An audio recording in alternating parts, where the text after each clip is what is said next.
Olá, queridos alunos. Chegamos aí à revisão da P2. Passou tão rápido, né? Então vamos ver os pontos básicos da nossa disciplina de aprendizagem motora. Primeira coisa é, vocês precisam rever os exercícios, volta lá no fórum, dá uma lida nas questões, isso vai ajudar muito na prova. Então, já passada aí essa dica preciosa, a gente continua na conversa sobre os conteúdos. Então, nessa unidade de aprendizagem, que a gente falava da andragogia e aprendizagem motora, a primeira coisa que eu quero que vocês reflitam é sobre essa palavra, andragogia. O que é isso? Parece estranho, né? Mas a andragogia ela está relacionada a como ensinar o adulto, a como fazer esse adulto aprender o conteúdo.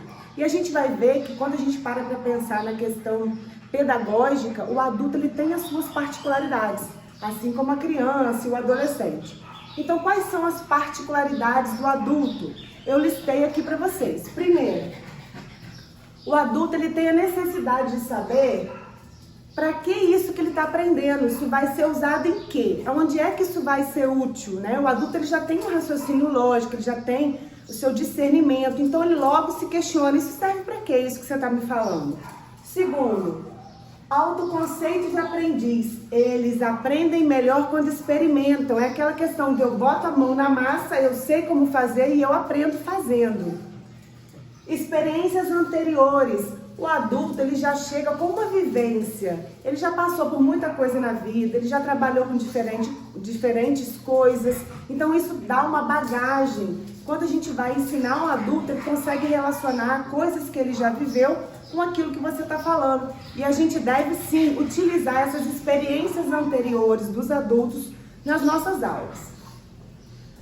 Prontidão para aprender. Então, o adulto, quando ele entende que esse conteúdo é útil para a vida, ele se coloca naquela posição de eu quero aprender isso.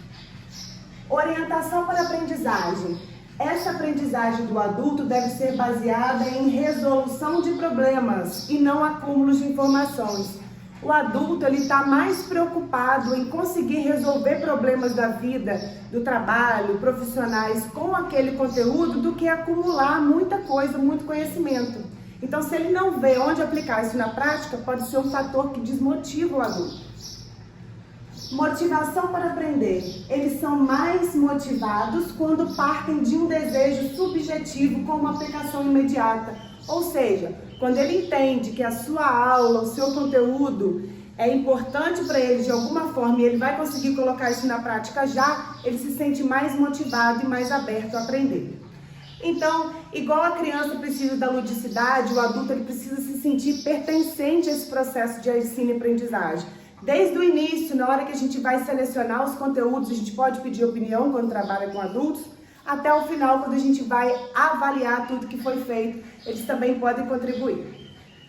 Na outra unidade de aprendizagem, a gente falou sobre fatores de aprendizagem, demonstração e instrução. Isso aqui é muito importante na nossa prática como profissional de educação física. Em alguns momentos, a gente vai se valer mais da demonstração. O que é isso? Eu faço, os alunos observam e depois reproduzem aquele movimento. Então, quando a gente trabalha com criança, muitas vezes a reprodução do que eu estou fazendo, ou seja, eu demonstro o que vai ser feito, pode ser muito útil. A criança ela não tem ainda aquela paciência, aquela consciência de ouvir as minhas instruções e botar em prática. É muito mais fácil para ela observar e repetir. Temos também a instrução verbal. O que é a instrução verbal? Eu vou falar detalhadamente aquilo que eu quero.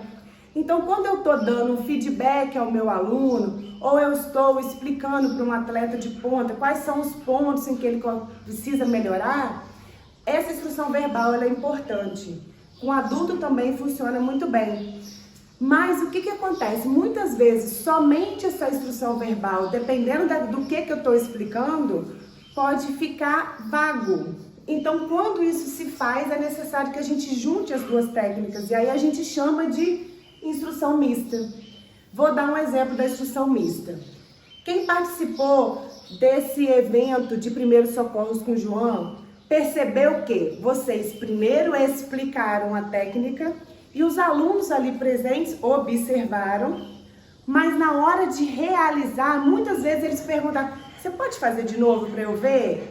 Pode repetir essa posição lateral de segurança para eu entender como é que é? Então não basta ouvir, tem que ver como é e também colocar ali na prática. Então esse é o misto, ele escuta as instruções e observa o seu posicionamento, tá bom? No esporte a gente usa isso o tempo inteiro. É muito difícil falar, na bandeja você vai vir driblando, vai dar 2 passos, no terceiro você vai...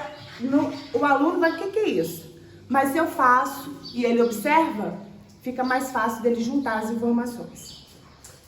Bom, falamos também da aquisição e retenção da aprendizagem.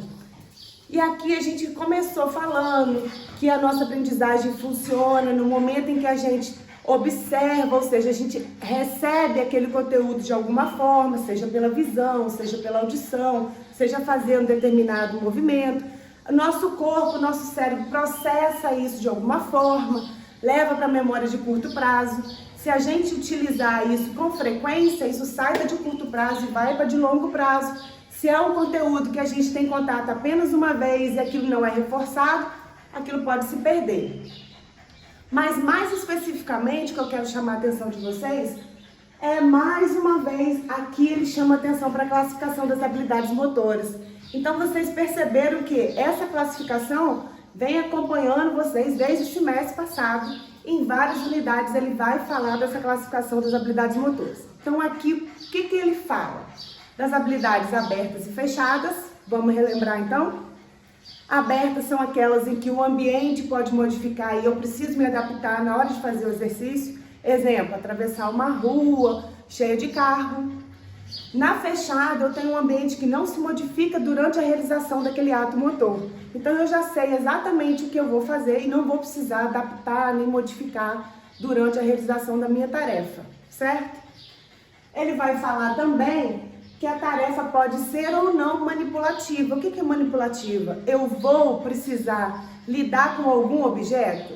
Exemplo, no basquete, além de correr, além de me organizar e me situar na quadra, eu preciso de trabalhar com a bola, vou quicar a bola, vou driblar com ela. Então é uma tarefa manipulativa.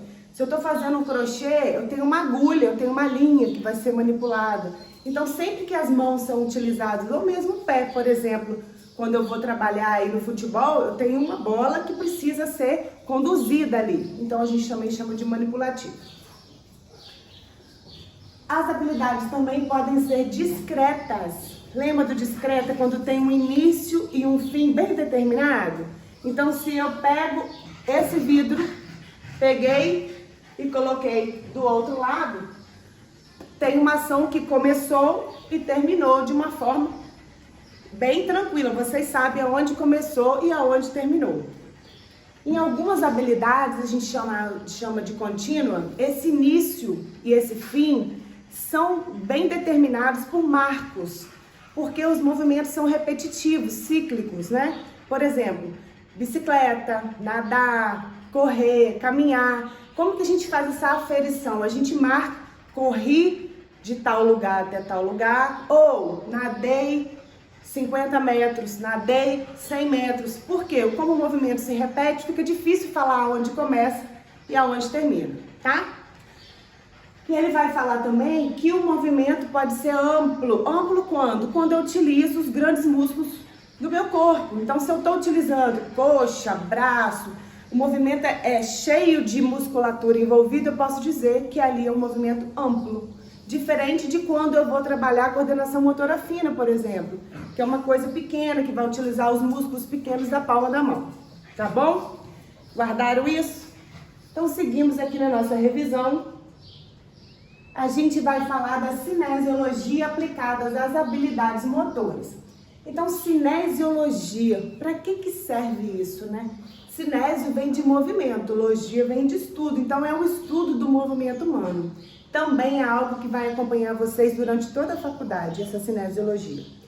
E aqui a gente vai ver de uma maneira superficial, porque na disciplina de biomecânica vocês vão ver a fundo tudo isso que a gente está conversando aqui. Então, no primeiro momento, a gente já falou para que serve para a gente analisar, para a gente observar o movimento humano e para a gente atuar sobre eles, né? Porque se eu entendo como deveria ser feito, eu consigo corrigir e ajudar o nosso aluno a ter uma performance motora mais adequada. Dentro da cinesiologia, eu tenho a análise cinemática. E essa análise cinemática ela é dividida em duas questões, a osteocinemática e a artrocinemática. Então, quando eu falo osteocinemática, o que vem na cabeça de vocês? Lembra de ossos? Osteo. Então, aqui a gente vai observar os ossos do corpo mesmo, como eles estão durante o movimento, em qual posicionamento. Na artrocinemática, artro vem de articulação. Então, nós vamos observar as articulações como estão. E a gente vai perceber que na osteocinemática, esse estudo ele é feito através de alavancas, alavanca de resistência, de força. Vocês vão ver isso em biomecânica mais a fundo. E os planos e eixos, que vocês também vão estudar isso mais a fundo. Acho até que já estão vendo a anatomia. Na artrocinemática, a gente vai ver a combinação das articulações para que a gente resolva alguma questão motora ou que a gente faça algum movimento. Então, por exemplo, para eu chutar uma bola, quantas articulações estão envolvidas ali? Desde as pequenas do pé até o tornozelo, meu joelho, coxa femoral, lombar, tá tudo ali envolvido. E aí a gente vai ver por menor, na disciplina de biomecânica, quais são os movimentos de cada uma dessas articulações. Tá? Então, nesse primeiro momento, o que é importante? Saber o que é a artrocinemática, o que é a osteocinemática, o que elas estudam. E depois, a fundo, vocês vão entender de fato como esse estudo é feito. Bom, eu termino aqui a revisão com vocês. Mais uma vez, não deixem de refazer os exercícios de ver os fóruns. Caso vocês tenham alguma dúvida, pode me mandar uma mensagem, tá bom? Acabamos o semestre. Boas férias para vocês. Quero nota boa na prova, hein? Tchau!